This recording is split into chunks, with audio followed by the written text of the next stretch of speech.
इस भजन में ये बताया, ये नहीं बताया कि सांवरिया रथ यहाँ भरपूर से फुल्ला तामसपुरा की ओर ले चलो, नहीं, भव सागर से पार जो हम मोह माया के इस जाल में पड़े हैं, यहाँ से बाहर निकालो और आपकी शरण में जगह दो कि हम भी आपके नाम का भजन कीर्तन 24 घंटे सुनते रहें।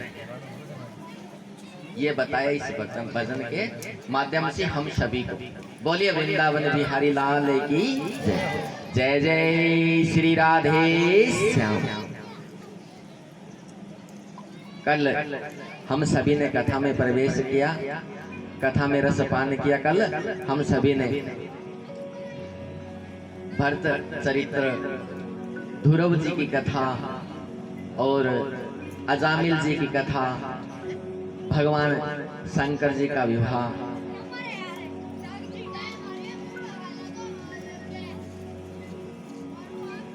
भगवान शंकर जी जब मैया सती को बार बार समझा रहे थे कि हे देवी आप वहां मत जाओ, आप वहां पिता के घर में मत जाओ क्योंकि हमें बुलावा नहीं भेजा।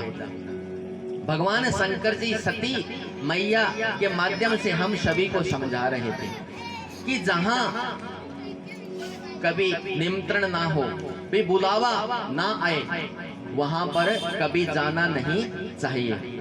उस खास करके बेटी को अपने पियर में बगैर बुलाए जब तक भाई या पिता कोई लेने के लिए ना आए तब तक पियर में नहीं जाना चाहिए ससुराल से। अगर कोई लेने के लिए आ भी जाए तो पहले घर वालों से, सास ससुर से पूछो, उसके बाद में पति देव से पूछो कि हम चले जाएंगे। अगर बगैर बुलाए जाएं तो वहां इतनी आओ भगत नहीं होती जितना कि हमको कोई लेकर के जाए। जब कोई लेकर जाता है तो मान सम्मान और ज्यादा हो जाता है, और हम खुद जाते हैं बगैर निमंत्रण के तो 2 या 3 दिन रह पाते हैं। पहले 10-20 दिन रह जाते थे और आजकल तो 2-3 दिन का भी टाइम नहीं। और कुछ जिसके घर चले जाएं पियर में, पिता के घर में, भाई के घर में चले जाएं, अगर बुआ आ गई अपने पियर में तो भतीजा कहेगा 12 बजे बुआ जी आई है और 3 बज गए तो पहले भतीजा कहता था कि बुआ जी आप जाना मत, 2-3 दिन और रह जाना, फूफा जी से मैं बात कर लूंगा। और आज अगर बुआ 12 बजे आई है और 3 बज जाए तो वो भतीजा कहता है कि बुआ जी यहाँ गांव से बस जाने वाली नहीं, मैं तेरे को वहां 4 लाइन पे छोड़े आता हूँ, वहां से आपको सीधी बस मिली जाएगी हिसार की साइड पे।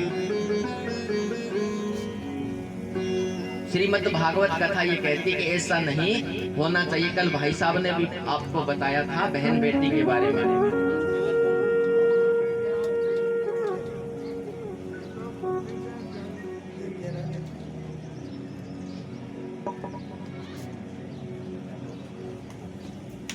सुखदेव मुनि जी महाराज जी से राजा परीक्षित जी प्रश्न करते हैं कि हे गुरु महाराज, आज मैंने कथा में 5वें दिन भूख पर विजय प्राप्त कर ली। मैंने 5 दिनों से कुछ भी नहीं खाया, न ही कोई जलपान किया, खाना तो दूर की बात। और मैंने मेरे आसन को जीत लिया क्योंकि मैंने 5 दिनों से और आसन को छोड़ा नहीं। श्रीमद् भागवत जी में इतना प्रेम है, अगर ध्यान पूर्वक कथा सुने, मन लगाकर कथा सुने तो निश्चय फल प्राप्ति होती है और व्यक्ति आसन को जीत लेता है। लेकिन आजकल काफी जगह देखते हैं कथा सुनाते रहो 1 घंटे कथा हुई, इतने देर तक तो मन लगाया, जैसे ही दूसरी घंटा शुरू हुई तो या तो नींद आने लग जाएगी या हरकत हो जाएगी। अगर कोई बीच में कोई भाई भजन या चुटकुला कहे तो कहेंगे महाराज जी आपने तो, भाई साहब आपने तो हमारी हरकत ही दूर कर दी। क्यों भाई, कथा से हरकत होती है कोई?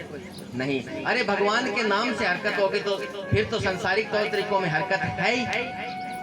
यहाँ आके ऐसी बातें मत किया करो, ये कथा सिखाती है हमको। श्रीमद् भागवत जी में इतना प्रेम है। श्री रामायण जी हमें मर्यादा सिखाती है कि किसके साथ में कैसा व्यवहार करना चाहिए, बड़े छोटों से कैसे बात करनी चाहिए। और श्रीमद् भागवत जी हमें प्रेम सिखाती है, भगवत प्रेम। आजकल कथा कीर्तन भजन सुनने के लिए जाते हैं तो काफी सुनने के लिए 100 की संख्या में आते हैं तो टोंट कसने वाले, ताने देने वाले बहुत होते हैं। कहते हैं कि आज तो ये भगवान को लेके ही आएंगे। काफी बार ये बातें सुनने को मिलती है कि आज ये भगवान को लेके ही आएंगे। अगर कोई भजन कीर्तन कथा सुनने के लिए आए और कोई गलती से अगर कोई धरती पे गिर भी जाए, थोड़ी बहुत चोट लगे, तो कहेंगे चला गया तेरे भगवान के पास, ले आया भगवान को, ये चोट खा के और आ गया। एक भगत था जो सुबह शाम मंदिर में पूजा पाठ करता था, भगवान का परम भगत था। सुबह शाम पूजा पाठ करने के लिए जाता, घंटों घंटों पूजा करता भगवान की। एक दिन वो मंदिर की सीढ़ियों से नीचे उतर रहा था तो वो नीचे गिर गया और उसका एक पैर टूट गया। अब ताने देने वालों ने कहा कि करता था ना रोज पूजा भगवान की, ले लिया आशीर्वाद के रूप में, ये पैर भी तोड़ा लिया। तो वो भगत क्या कहता है, अगर उन जो बातें कर रहे थे वो गलत है, उनकी बात मान लेता तो वो भक्ति छोड़ देता। लेकिन उस भगत ने कहा, अरे मैं गिरा तो ऐसे था जैसे दोनों पैर टूट जाते, लेकिन सांवरिया सेठ की कृपा हुई तो एक ही पैर टूटा है और एक पैर के सहारे भी अब मंदिर में मैं आऊंगा। बोलिए वृंदावन बिहारी लाल की जय। जय जय श्री राधे श्याम। मन होना चाहिए, विश्वास ही भगवान का नाम है। अगर विश्वास है तो हम पत्थर में भी भगवान को देख सकते हैं, नहीं तो कहीं वो नजर आने वाला नहीं। चाहे हम हरिद्वार, नीलकंठ, कोई कितनी दूर की यात्रा करें, और वो कब हो पाएगा जब हम मन में जो हमारे बैठा है आत्मा स्वरूप, जिन्होंने छोटा सा एक कण हमारे शरीर में रखा है, आत्मा, वो परमात्मा का एक तो रूप है। जब हम उन्हें जागृत करेंगे, आत्मा को हम मन के अंदर झांक कर देखेंगे, हमारे अंदर भगवान है। वो कब देख पाएंगे जब हम भजन कीर्तन में भाग लेंगे, कथा का रसपान करेंगे, शुभ कार्य करेंगे। पूर्ण रूप से विश्वास होना चाहिए, चाहे कोई कार्य करो। जमींदार खेत में बीज बोता है तो विश्वास होता है, विश्वास के साथ कोई काम करो, चाहे कोई भी काम करो। एक कथा आती है गज और गरह की। गज माने होता है हाथी और गरह मगरमच्छ, यानी काल रूपी मगरमच्छ। हाथी था, उसे अपने परिवार पर अहंकार था, क्योंकि भरा पूरा परिवार था, बड़ा परिवार था और एक साथ में रहते तो अहंकार तो होना स्वाभाविक बात है। एक दिन हाथी ने क्या काम किया कि अपने सारे परिवार को लेकर के और जंगल की तरफ निकल पड़ा, घनघोर जंगल की तरफ। भाई आज वहां चलते, घूम के आएंगे। चले तो रास्ते में बच्चों ने कहा, जो छोटे हाथी थे, हाथी के बच्चे, उन्होंने कहा कि हमें प्यास लगी है। अब पास में तालाब था, पानी लेने के लिए जैसे ही वो गज हाथी गया तो देखा कि किनारे पे तो पानी बहुत खराब है और मेरे बच्चों को ये गंदा पानी तो मैं नहीं पिलाऊंगा।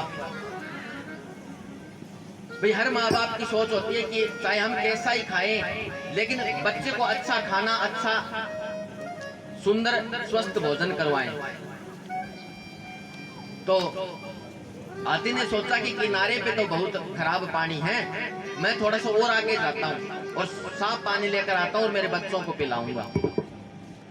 अब जैसे तालाब के बीच में गया तो हाथी की टांग उस मगरमच्छ ने, काल रूपी जो मगरमच्छ था गरह, उसने पकड़ ली। अब चिल्लाता रहा हाथी, अपनी चिंगाड़ में, अपनी आवाज में चिंगाड़ रहा था। पहले जो नाती थे, साथ में मित्र थे, उनको आवाज लगाई, वो नहीं आए, देखते रहे खड़े खड़े। फिर हथनी थी, उसको आवाज लगाई, वो भी नहीं आई।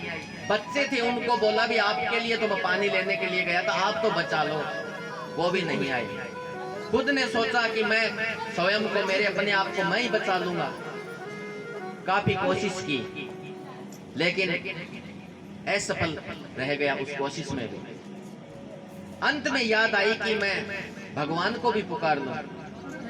अब भगवान का ध्यान करके, और है ही कहा था, री तो कहा ही नहीं था, है ही कहा था। इतने में वहां साक्षात ठाकुर जी महाराज आ गए और गज की जान बचाई और गरा को काट करके फेंक दिया।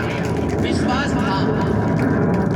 बोलिए ठाकुर जी महाराज की जय जय श्री राधे श्याम। हाथी को विश्वास हो गया था अंत में कि अब तो बचाने वाला केवल हरि है ही कहा था, री कहा ही नहीं। इतने में साक्षात वहां भगवान आ गए। विश्वास होना चाहिए, कोई भी कार्य करो विश्वास के साथ करो। अगर विश्वास होगा तो हमें सामने बैठा इंसान भी भगवान के स्वरूप देखेगा।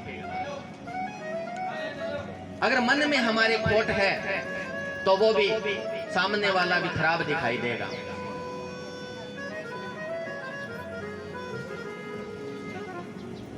एक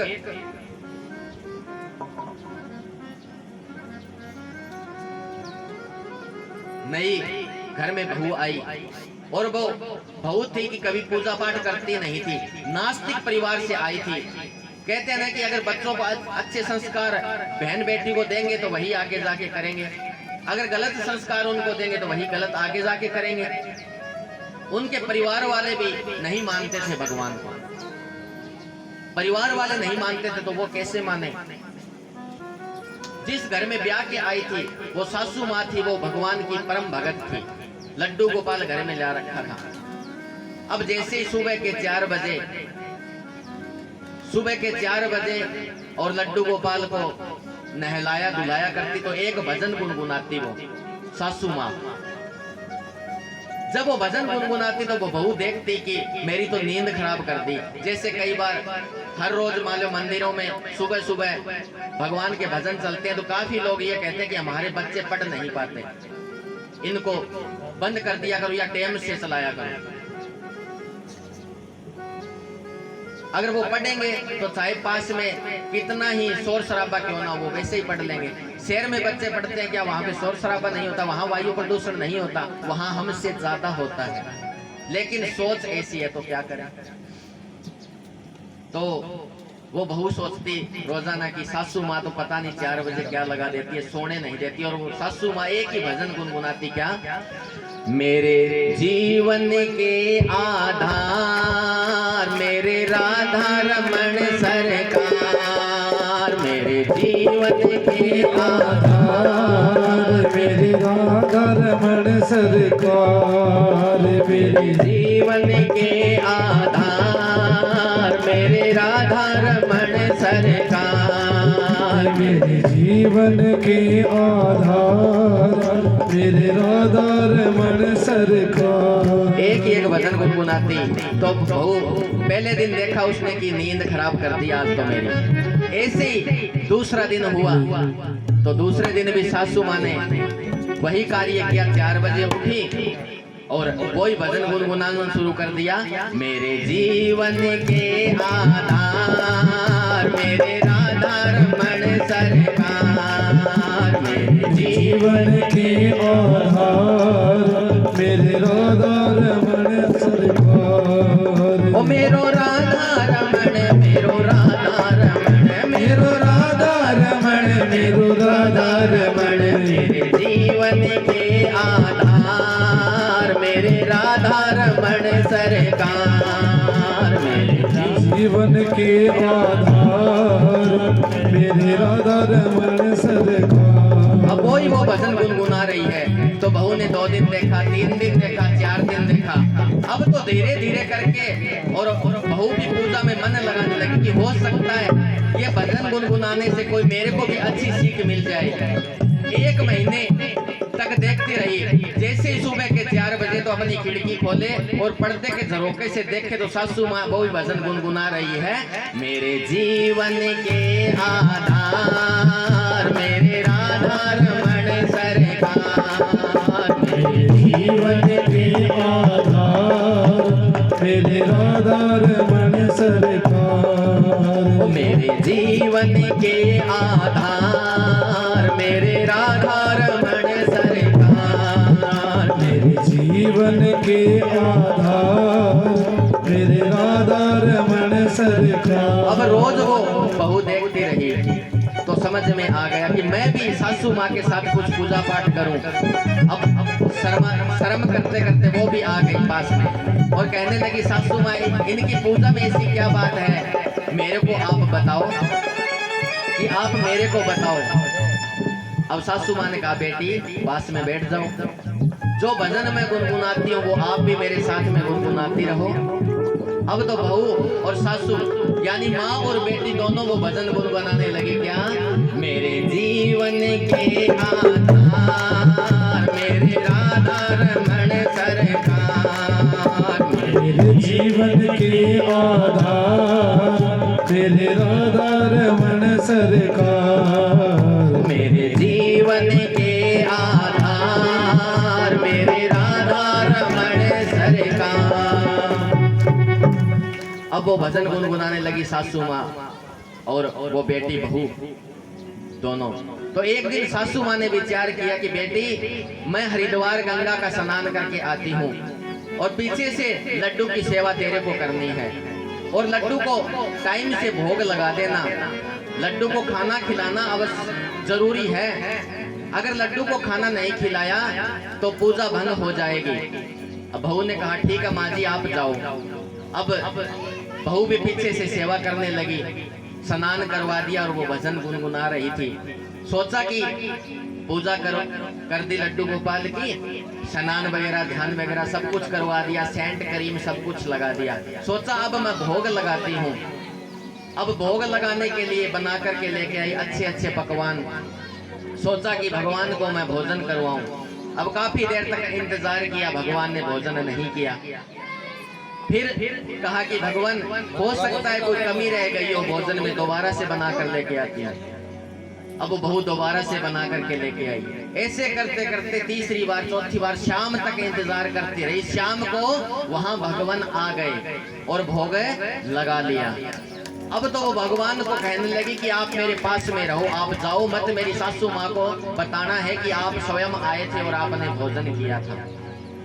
अब दूसरे दिन सासू माँ आई तो वो बहू तो बेचारी बैठी थी पूजा घर में, उदास थी, रो रही थी। और सासू माँ ने आते ही कारण पूछा कि बेटी क्या हो गया। तो वो बहू कहने लगी कि माँ जी कल भगवान आए थे शाम को और पता नहीं आते ही भोग लगाया और वापस चले गए। मैंने उनको कहा भी था कि हे मेरे भगवान आप मेरे पास में रहो, जब तक मेरी सासू माँ ना आए तब तक आप मेरे पास में रहो, लेकिन वो नहीं आए, यहाँ से चले गए, मेरे पास दोबारा आए नहीं, मैं क्या करूँ सासू माँ।